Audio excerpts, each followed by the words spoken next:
It's the master versus the muscles from Brussels. Welcome to WatchMojo.com, and today we'll be pitting Steven Seagal against Jean-Claude Van Damme to see who is the greater action star. They call me Nok So Kao, the White Warrior. Round 1, Legacy. In the first corner, sporting a totally not gay ponytail is Steven Seagal. He has given us such romps as Under Siege, Marked for Death, Above the Law, Out for Justice, and Hard to Kill. It's still not fair, that's right. Okay, how about this? I'll get down on my knees. He is famous for frequently playing a cop, as well as rarely raising his voice. Come and get some.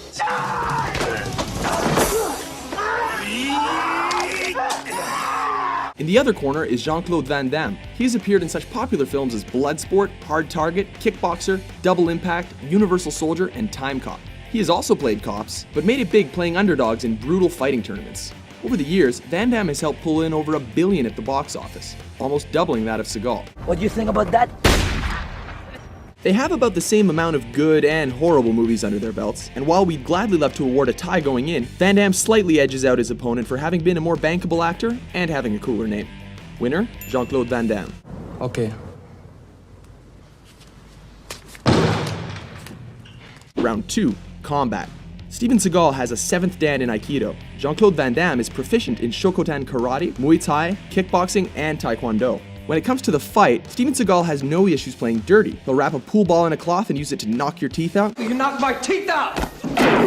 Strike you with a broken pool cue, or just plain punch you in the junk.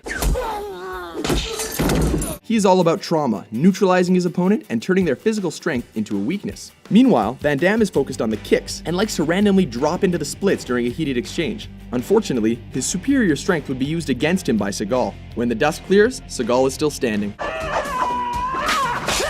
Winner, Steven Seagal. Round 3, Physique and Agility.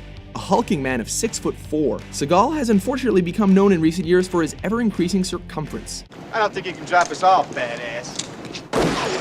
You're right, but I'll get an A for effort. Forgetting this and focusing on the earlier years, we can see that both actors make heavy use of stunt doubles. However, look at the way Seagal runs. Maybe some more stunt double action wouldn't have been such a bad thing.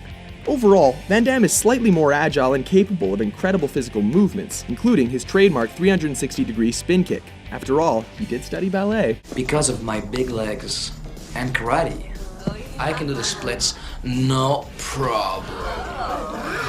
Unfortunately, Seagal simply can't keep up, as he depends almost entirely on his arms and face to do the talking. I said turn him loose. Van Damme gets the point because he can do this. Tell me that doesn't hurt to watch. Winner, Van Damme. Number 4, Screen Persona. Both of these actors are less than impressive when scenes require real acting.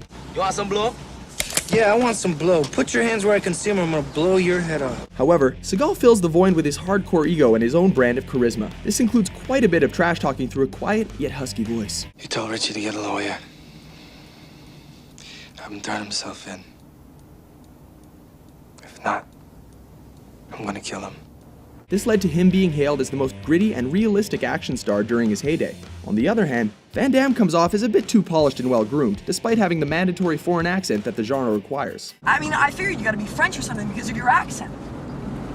What accent? Winner, Steven Seagal. How's the action, boys? Mind if I play? Round 5, later career and comeback.